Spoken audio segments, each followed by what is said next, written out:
Hey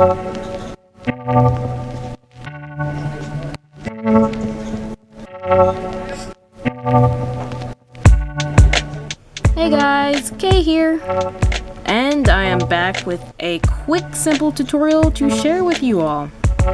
So let's start with the materials we're going to be needing.